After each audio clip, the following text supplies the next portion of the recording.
You human on the point of order. Honorable you On the point of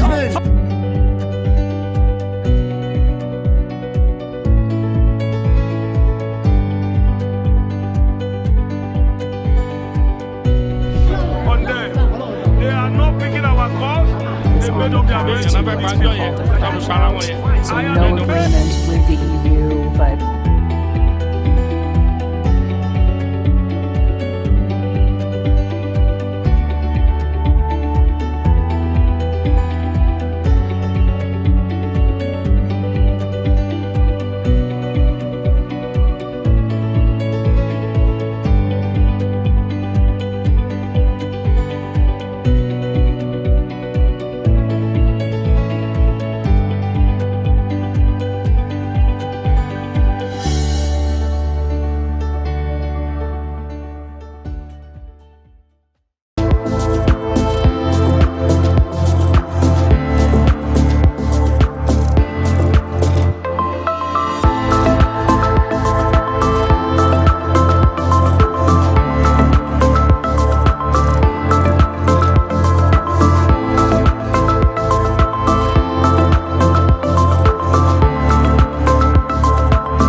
we're glad to have you back on Atlantic Television Network Press Roundtable. This beautiful evening, I'm going to have a wonderful guest. It's been a voice, it's been also a face on this program, Mr. Kingsley George Papamia. He's been a very wonderful man. Sir, good to have you once again on the program. Yeah, thank you very much. All right, my name is Angel Nwokoma. First of all, we want to take the stories from Kaduna State. Kidnappers demand 1 billion naira ransom vows to kill school children in 20 days. The kidnappers of the Kaduna school children have contacted a spokesman for the families of the hostages, demanding a total of 1 billion naira, which is equivalent of $620,432 for the release of the students. Now, according to the media report, kidnappers also vowed to kill the students and staff in 20 days if their demand is not met, as you can see in the pictorial expression there on the television. On the 7th of March 2024, bandits attacked the Kuriga community in Chikun local government area of Kaduna State and kidnapped about 286 students, including some teachers at the LEA Primary School, Kuriga. Now, yesterday, President Bola Ahmed Tinubu directed security agencies and the Ministry of Defense that no ransom should be paid by the government to kidnappers, bandits, or any criminal elements for the release of abducted persons. However, the lives of these students is hanging on the balance following kidnappers' threats that greeted the nation on Tuesday.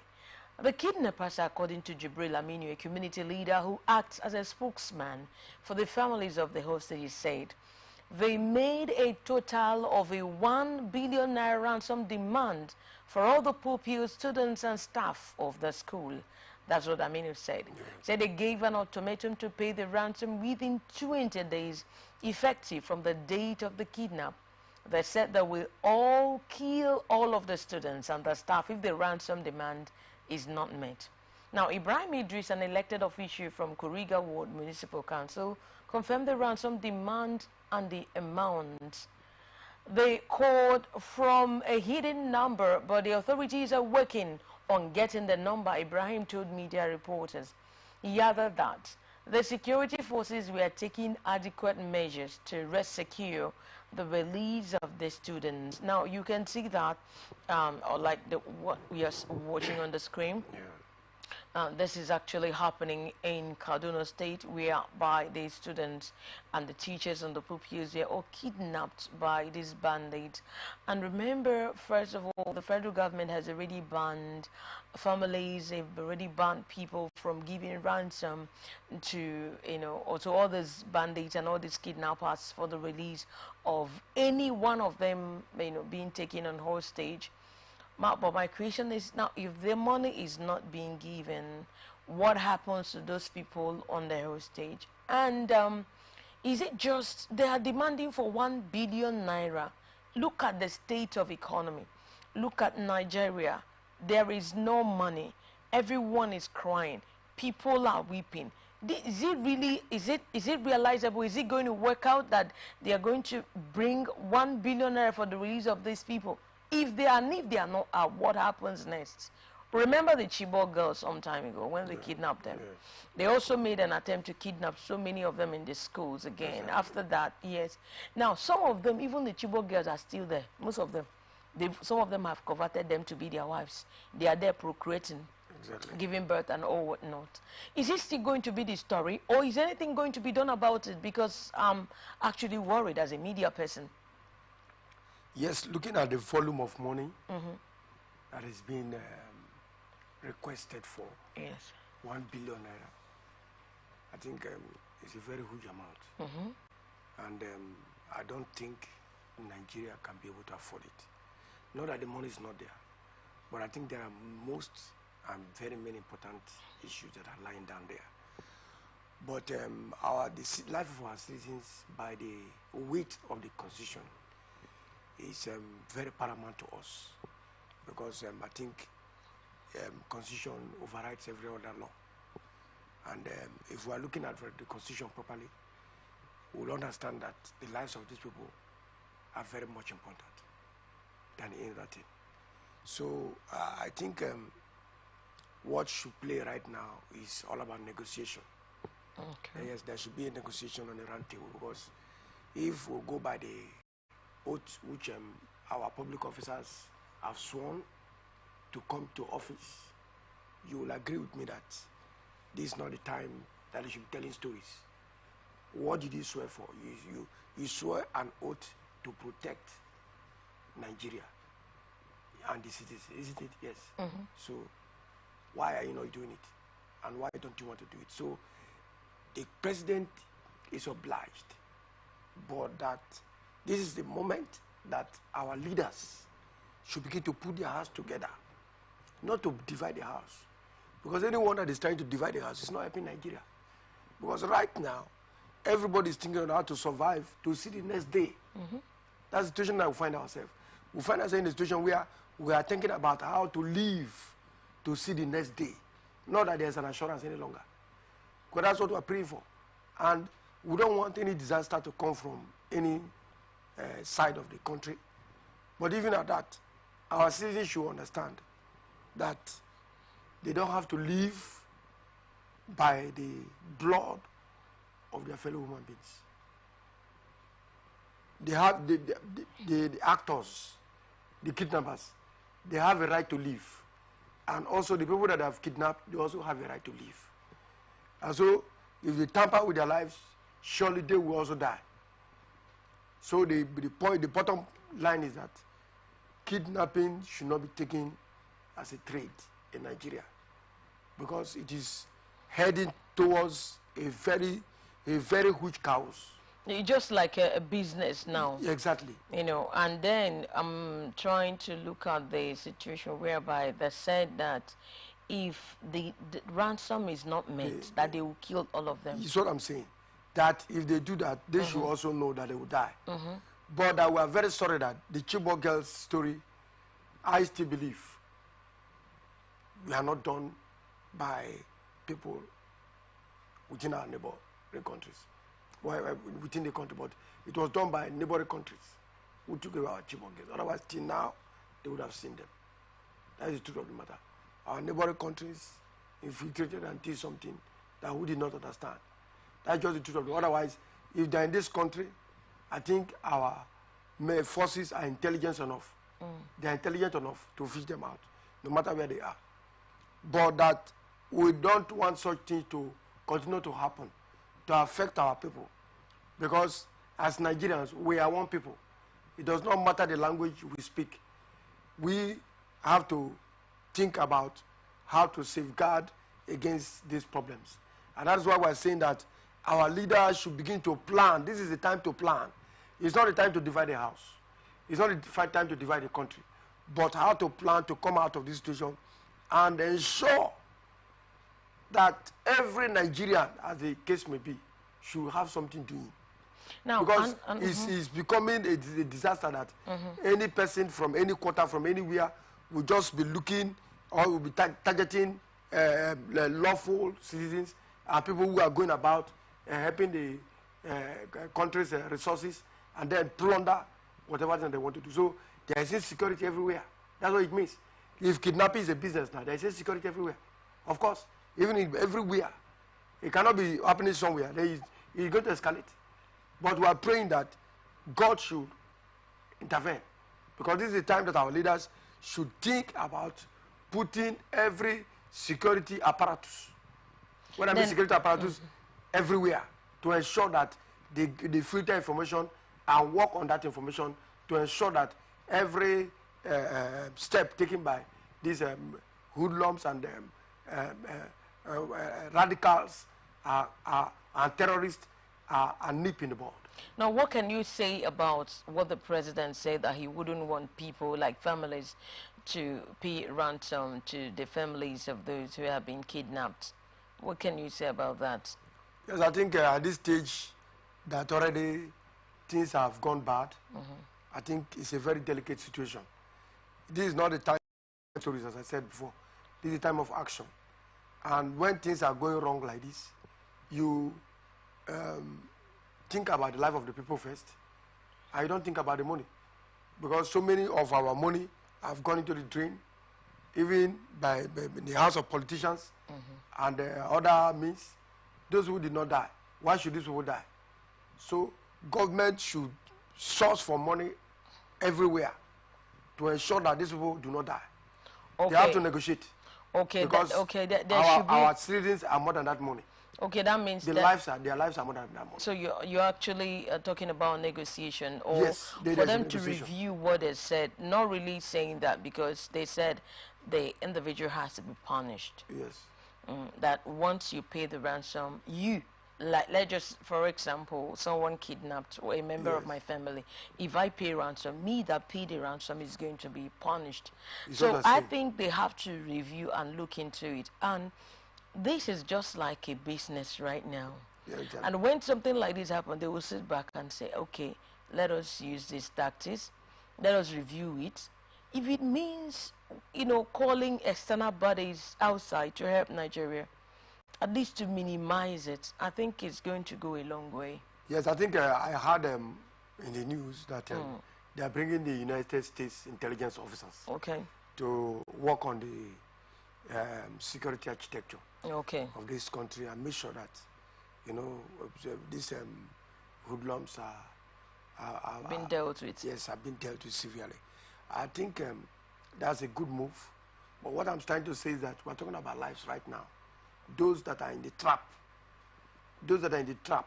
need to be rescued first. And then we know how to deal with the defaulters. That's what I'm saying. That we cannot afford to allow our citizens to lose their life in the hands of criminals. I think we don't know which of those citizens will be better leaders tomorrow, how that can even contribute more excellently to this country. So we cannot afford to lose any of them. We have to think about bringing them out from the hands of the hoodlums. All it's right. very important. All right. So, as we are actually encouraging the government, the federal government, to intensify effort in making sure that these people are out of this kidnappers' den. I think it's really painting our society in a very bad light, as if nothing is being done. So, if it is calls for negotiation, we call on the federal government to do something, because this is really heartbreaking. Now let's look at another story. The Senate Chief Whip Ali Ndume has disclosed that he warned the suspended Bauchi Central Senator Abdul Ningi over the allegation of budget padding to the tune of 3.7 trillion naira. Ndume said he warned Ningi after the senator informed him about the budget padding to the tune of 3.7 trillion naira, but he never listened.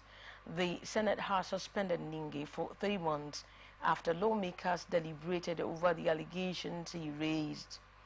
Now, however, speaking on political issues today, Ndume said when the Bauchi senator first presented the case to him, he told him to provide evidence, which he could not.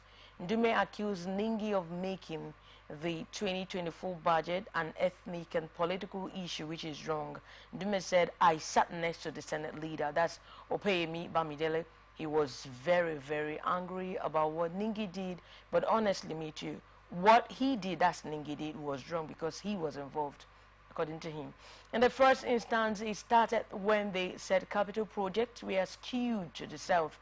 The total in that budget that was brought before them by the president was not up to 9 trillion naira. It was 8.9 trillion naira. And they are talking of skewed capital project to the south, and the total adding up to 15 trillion naira. That 15 trillion naira is strange. Even with the amendment that we made, the capital component of this budget is not up to that. I told him he was wrong. I had even when he brought the issue to me, I had told him to get a consultant to analyze the budget, but he refused to listen to me. Well, now this is the story is actually coming. You know what is actually happening about the 3.7 trillion naira budget paddling claims. They said the Ningi was involved. Now, this senator is actually saying that he already told him when this issue was coming up, when this budget, when they were planning this budget, but he said he wouldn't listen to him.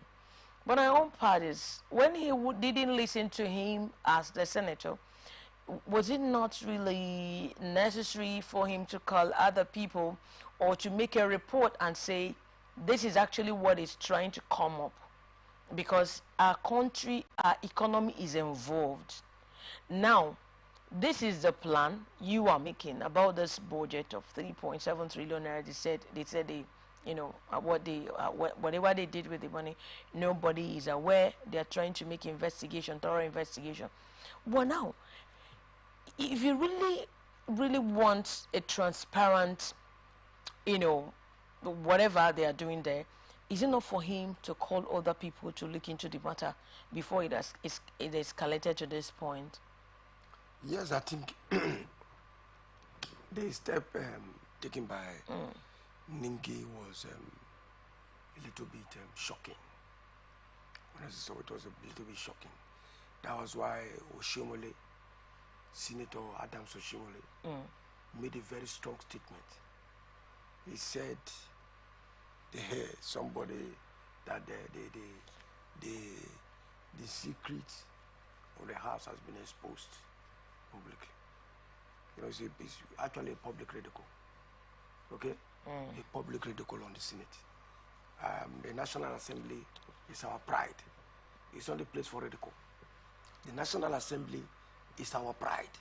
That is where we have the Constitution, the operations of the Constitution, the amendment of the Constitution, and the workings of the Constitution to ensure that the day-to-day business of this country is smoothly conducted. So in such a place, it's not such a place where somebody will can ridicule the activity of the house. All right? If you are a senator that do not understand what the business of the day is all about, of course, you are not an island. You can seek for support, seek for assistance, seek for advice that will enable you understand exactly what you want to do, because it's a public law. It's going to be open. You know, people are going to ask questions. Do you have the evidences? And do you have other what do you call it? Other references you can make to justify what you are trying to argue? You know, a lot of these issues, I think, are meant to be confidential. All right? Even in the offices, there are confidential matters. I hope you understand me. That do not stir up the minds of citizens. And if you don't take time, if it's a very volatile country, I think people must have done one thing or the other to cause damage, thinking that the story is true. So such false informations and such true informations, whichever way they want to be, should be confidentially handled before they come open. I hope you understand, because when you come open, you should be able to have other people in the house that could add value to what you are saying. Yeah, now they will now look into the matter. Yes, look into the matter and then make reasonable contributions rather than setting conflicting situations where people begin to interact in the wrong way and get the message in the wrong way and portray the matter in the wrong way and cause as if the government is weak and they are inconsistent. It's not good enough. It's not good. A government is a government that works by the strength of the people that have given them votes. That's why they said majority vote. All right. So if such government still need consultations. They have to make consultations to get the actual message on how to get to the people, their followers, and also their followers to also respond. So it's only you are not only giving the message, you also get to get the responses. So the senators should know, even those in the House of Reps should know that whenever they are giving information out, they should be ready to defend when the questions start coming from right, left, and center concerning what they can do to defend their statements. I think Ningi should take correction from this and ensure and let other lawmakers ensure that they're not all informations that they will bring to the public. Some should be discussed in the kitchen where they are cooking. So that will be right enough. Exactly. Yeah. It's not everything that they have to bring to the public for people to see. It's supposed appalling. Exactly. It's appalling. It's the country's image. Exactly. It's the country's image.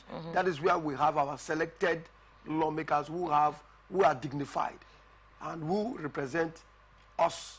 And therefore, whatever they do in the public there should be done with maturity, should be done with confidentiality, should be done in a manner that other countries will see and say, yes, this will actually... Nigeria is really doing great. Yes, really trying. And even this Ningi suspension is also going to serve as a deterrent to other people. Of course. And then even those people now presently occupying the seats, they should know that once they're out, they will be open for scrutiny.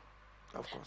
They will examine them and scrutinize whatever they have done in the house, however they've used the money. So no one should think that, no, I have immunity that covers me, that so once I get out, I can get away with everything. No, because it's actually really serving well.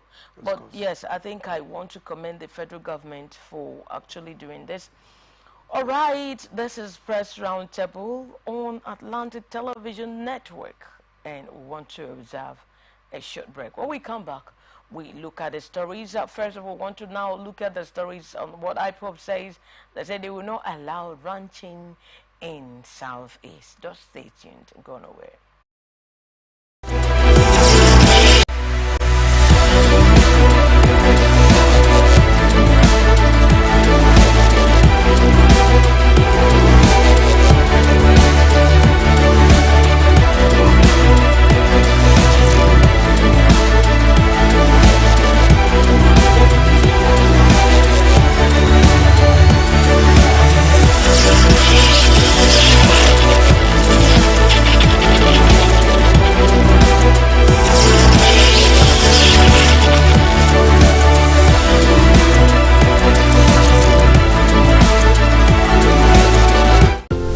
along the lines, across the ocean, to the land beyond the mountains, through the Sahara. We bring on-the-spot news, live analysis, expert discussions on trending stories in politics, business, socio-economy, sports, and documentaries. So catch all the updates on the happenings around the globe. Stay focused on the fact today, only on ATN.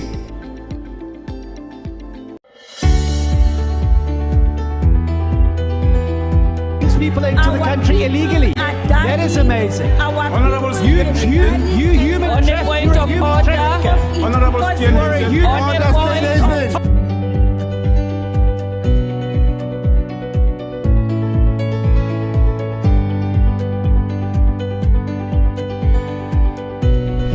on them. They are not picking our calls. They made up their minds. with the EU, but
We're glad to have you back on Atlantic Television Network. The program is called Press Roundtable.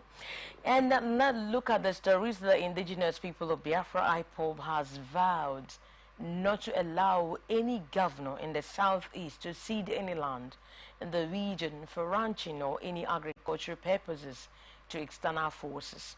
The pro-Biafran group stated this in a press statement issued by a spokesman, Emma Powerful, on Thursday, insisting that there is no land in the southeast for any ranching.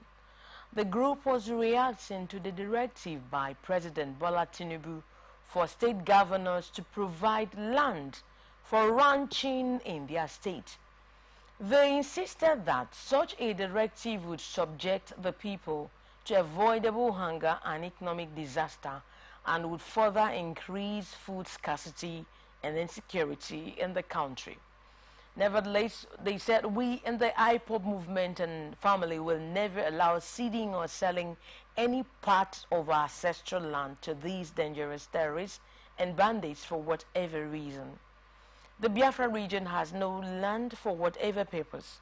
Biafrans are farmers and pastoralists too. Our lands are not sufficient for Biafrans to farm and rear livestock, let alone ceding some to the dangerous terrorists.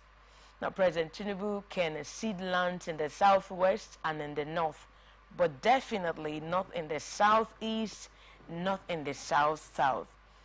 The statement further urged Southeast governors to ignore the order, adding that IPOB will resist attempts by any governor to sell any land. The statement said IPOB calls all the governors in Biafra land not to surrender Biafra land by obeying the political call to give land for Ruga and ranching. IPOB and Ndibo in general will resist any governor who gives or sells any land to Fulanis for whatever purpose. The former administration of President Muhammad Buhari adopted all tricks in the book to establish Ruga settlements in all the states, but Nigerians resisted them. It is unfortunate that Tinubu's government, which has subjected Nigerians to an avoidable hunger and economic disaster, is pushing an agenda that will further increase food scarcity and insecurity in the contraption called Nigeria. IPOB insisted that Biafra territory is a no-go area, while also calling on the people of Southwest and Middle Belt to rise up and reject such an agenda. Other than that, any region that allows Ruga or ranching is doomed. Now, as you can see, this is actually coming from the People's Biafra, the IPOB group. They said they will not allow ranching in the southeast because, according to the president, they said President Muhammad Buhari, President Tinubu, rather, that's our president, he said they are trying to encourage ranching in all the states, and they said in the southeast has to bring out their land for Ruga and for ranching. Now, these people, these IPOB movement, indigenous people of Biafra, they stood their ground and said, no, we are going to counter what the president said. We wouldn't want any ranching, any land. Our people, we wouldn't want any of our land to be given for ranching purpose. Now, if the Southwest want to give their land, let them give. Yeah. If the North want to give their land, let them give. But as for them, that they wouldn't want that to happen. What can you say about this? Because now this is a particular group now saying that the people demanding this are bandits and the terrorists, that they are not going to allow their land to be given to them.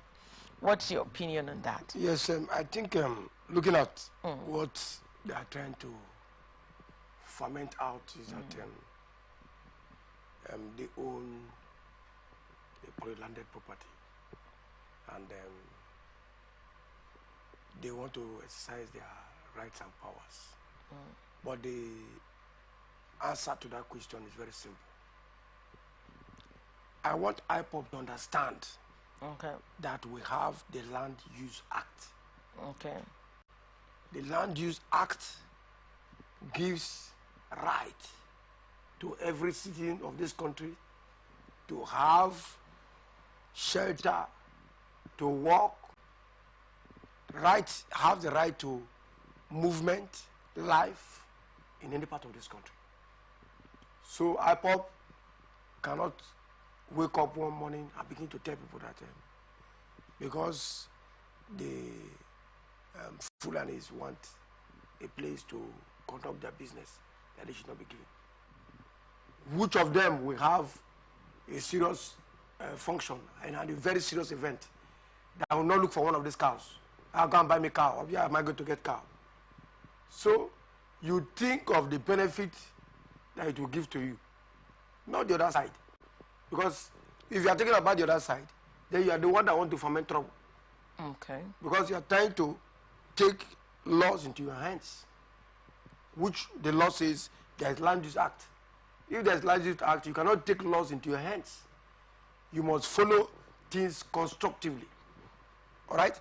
Things will be done in the right procedure. You cannot fault the Constitution. You cannot fault other people's right. You have a right, yes. What about other people's right? Where your own started and ended, other people's own started. That's how the law is. So we must do things together, in a way that we keep understanding each other and thinking of how to grow our society, and not to cause bitterness. We cannot look at ourselves and say we are different people when we are one country working together. Do things together. So we should begin to imbibe the spirit of oneness. All right. If we don't have the spirit of oneness, and we are thinking about dividing the country to this place, to that way, if Nigeria today is divided to the regions and everybody are on their own, I am telling you, this is civil war. This is military war or spiritual war. There's no kind of war that will not happen. Social war, youth war. We'll just be going up now, here. And the level of insecurity will be higher than this. So, for the fact that God has made it easy and simple for us to have that common understanding and exist as a people, no matter our languages and our differences, I think there's no going back on this matter. They should know that the federal government owns the land, and that after the federal government is the state government, and before the local government, and therefore the stratas of land ownership should be respected, and not a matter of group coming to speak about a region. This is not a regional matter. We're talking about Nigeria as a country. So if we're talking about regional matter are not, you check whether they exist in the exclusive list and the concurrent list. You try to negotiate on that before you start talking. Because there are instances that you cannot operate as a group. All right? Yeah, you can. If you want to say you want to operate in the southeast, does not mean that you will deprive Nigerians of their own rights. Okay, that means, in other words, they are trying to establish that they are stronghold. They are stronghold. Not just looking at it on where they will benefit. Because if you're saying no, you say, okay, what are the advantages and disadvantages? That means they're actually trying to establish that they are stronger. Which they have a stronghold. Of course, I'm trying to take laws into a formidable force as well. So what they should do at this time, we keep telling the IPOP, is not to divide Nigeria, it's to still stay as one. Okay. If we divide Nigeria, where are we going? What do we go with? Okay. So what we are praying is that let the regional rotational presidency take place, and it will get to every doorstep. I think yesterday we didn't know about Obi. Today we know about Obi. What about tomorrow? Do you know what will happen? So it's a matter of being patient and knowing that one day it will be a turn. And when it comes to your turn, you just play the music in a way that everybody can dance and begin to rejoice. And not people frowning, because what you do to other people today, remember, it will come to your turn. So if you are doing it to some other people, and other people are doing it to your brothers and your sisters where they are, how will you feel? So our people are most of our Nigerians, most Nigerians are out of this country. They are all over the world.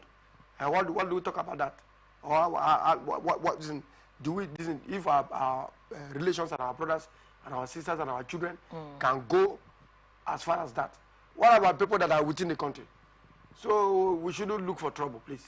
So, we shouldn't look for trouble. They have to, the indigenous people of Biafra has to look at the advantages, how it's going to benefit the masses, not just because they want to show that they have a very strong movement. Yes.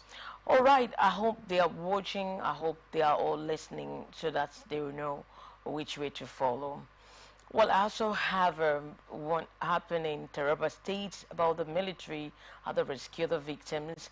Troops of 6th Brigade Nigerian Army and Sectors 3 Operation Wheel Stroke on Wednesday, that was yesterday, conducted an operation which led to the rescue of 3 kidnapped victims and the recovery of 8 bodies in Taraba State. The Nigerian Army disclosed this in a statement posted on its official X handle on Thursday, that's today. According to the statement, the operation led by the commander, Brigadier General Kingsley Owa, was conducted in response to an attack on an 18-seater bus along Maraban Baisa in Dongan local government area, which resulted in the disappearance of 15 passengers, including a baby. The statement partly read, one of the key incidents that prompted the military response was an attack on an 18-seater bus at Bankpe village along Maraban Baisa in Donga local government area of the state, resulting in the disappearance of 15 passengers, including a baby. This incident led to the blocking of a crucial road in the area. Through diligent patrolling and search efforts that the troops were able to clear the road blocks and thoroughly search the surrounding villages of Gankwe, Aka, Gaidan, Adamu, and Magudu, ultimately recovering 8 bodies, including that of a missing baby. Like you can see there, additionally, upon receiving the intelligence on armed militia surrounding Sanso village in Donga local government area, the troops swiftly mobilized to the location. It was revealed that the militias had arrived at Sanso from Anu village using a wooden canoe via the river Donga before carrying out their nefarious attack. Now, this is actually quite commendable. As for me, that's my take, that it is really quite commendable on the side of the military, because if they could go as far as rescuing these people, you know, I think we have hope of those people who are already in their den. What can you say about that?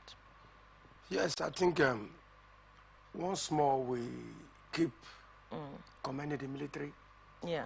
For their search efforts. Honestly, I will, you know, if you look at the terrain where they are going to undertake such activities, you know, silent zones, silent deserts, just walking on their own, and then sometimes aimlessly, you know, with their vehicles. And you can see the challenge in such areas, yet our militaries are not giving up. They are not giving up at all. Going into the deserts to search for these victims and then rescuing them, I think is a plus. It's a plus on the side of our troops. I think very many of them should be rewarded for this good work they are doing, because it takes a lion heart. Honestly, it takes a lion heart for anybody to go into such serious deadly zones, to go and exhibit power, you know what I mean? And then also save the life of people. I think it's a very big plus. We must have to commend the military, and also, you know, give them very good incentives that will move them into further actions, because not all the military could do it. Not all of them. I don't think it's all of them. But those that are showing their courage to make this nation proud and are ready to serve this nation with diligence, I think they should be rewarded. Even the Bible says that there is a rewarder for the diligent seeker. Like, so, calling them to give them incentives, no, give them a package, can come by award. Okay. Recognizing them, because so that they can do more. Yes. And other states will also borrow a leave. Yes, because if these people could rescue these people, most especially those, and they're getting attention. Because what our leaders have not known is that for one of these people who are doing this, they deserve it. Mainly you start showing that recognition and giving them their qualities. You see how others too will muster up their effort in doing it, because it's all about looking at who is setting their good example. So our government and our leaders should look at setting good examples for the society, because good example is what will bring about, you know, ensuring that our victims, our citizens have hope. They have hope and confidence on the military that no matter what, our military should be commended for going into such desert areas and such remote areas to search for kidnapped victims and then releasing them. I think it's a good one. I must have to say their intelligence work is actually in motion. They need to be commended. Now, in addition to that, other than commendation, yes, you can give commendation through letters, you can give through promotion, yes, and also through cash, yes, physical cash. Yes, awards. Now, I think awards as well, and I think it's also necessary for them to increase their salaries. Of course they should, because this hazard, I think what should go in should be hazard allowance. Their hazard allowance should be given a very good remark, because hazard allowance is what gives them motivation more. Because they look at the hazards involved, the risk involved. You don't have a place, sometimes they don't have a place to secure their head for the night. They have to pray to God to secure them until the morning. So it's a very big challenge. So I must have to say that it's not only increasing their salary or giving them awards, but that these people should be given national honors annually. This the military. In fact, security operatives.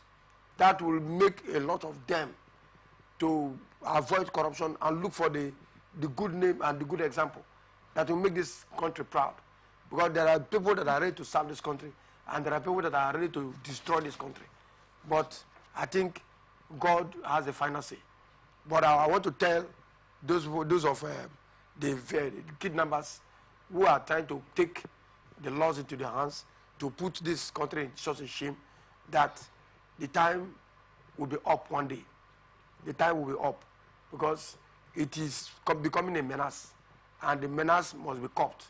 And the time, and at the very time when the leaders of this country take the decision to mob this country, if they say they want to mob this country, I think it will not take 3 or 6 months for the military to make this country quiet. They can do it. They can't do it, I'm telling you. It's just that they've not been given the government does not have the political will. If they have the political will, these people can do what can even hurt the person at the top. I don't know whether you understand me. Exactly. So it can go to that level.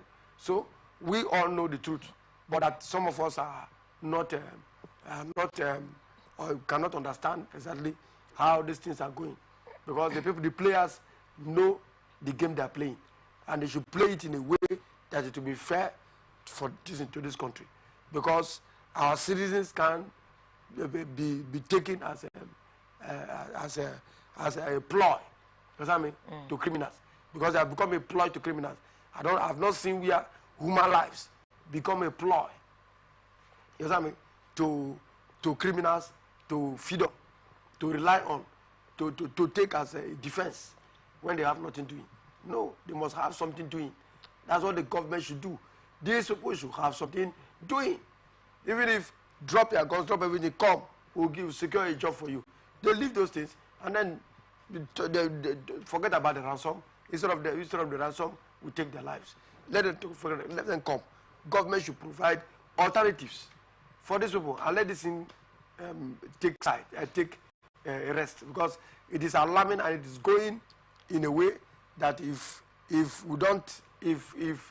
government do not give it the needed attention, they should not look it only from the outside. They should look it from the inside. Government should look the security problem of this country from the inside.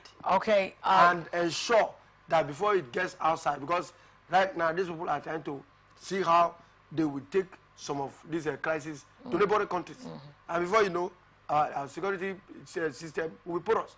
And before you know, people are actually attacking us, and we don't know who they may be.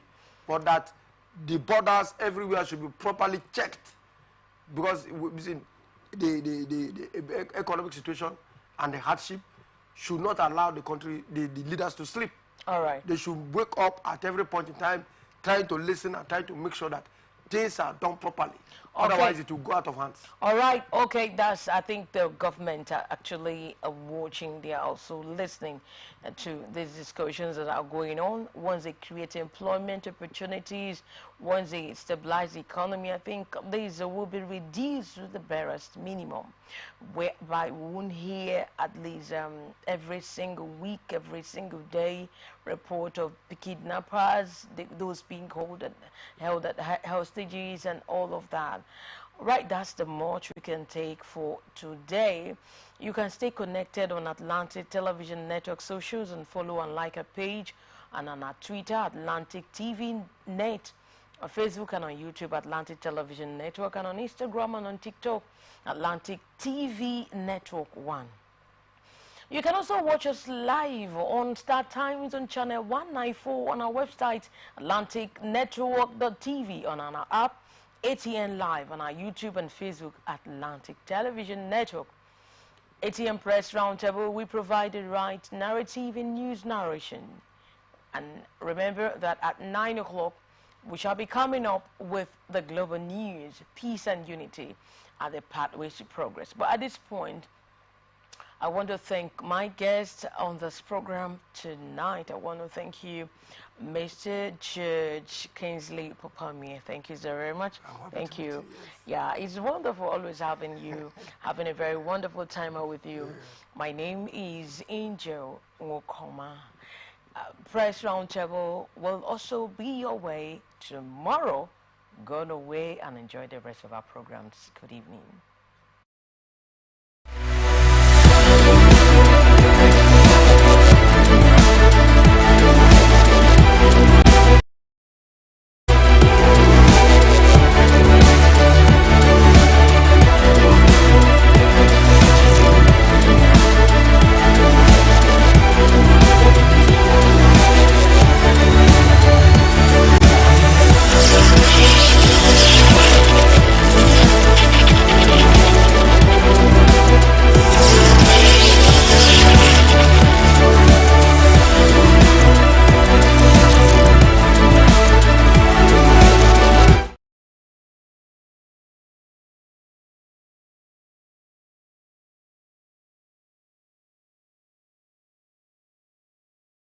From the line across the ocean to the land beyond the mountains, through the Sahara, we bring on sport news, live analysis, expert discussions on